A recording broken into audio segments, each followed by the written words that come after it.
Kaip aš laukiau enziminio prausiklio odai, tai yra viena iš didžiausių anti-age prevencija, kad oda išliktų jauna. Kadangi aš esu ypatingai jautrios odos turėtoja, aukštis nedrąsu, skrabai man netinka, tai ką tokiu atveju daryti?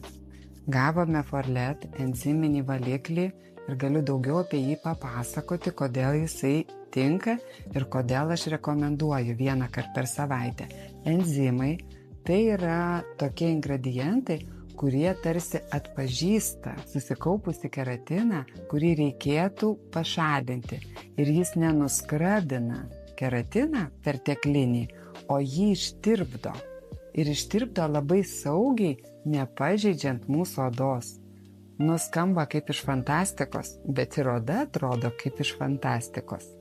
O Forlet nepasišiukšlino ir šiuo atveju.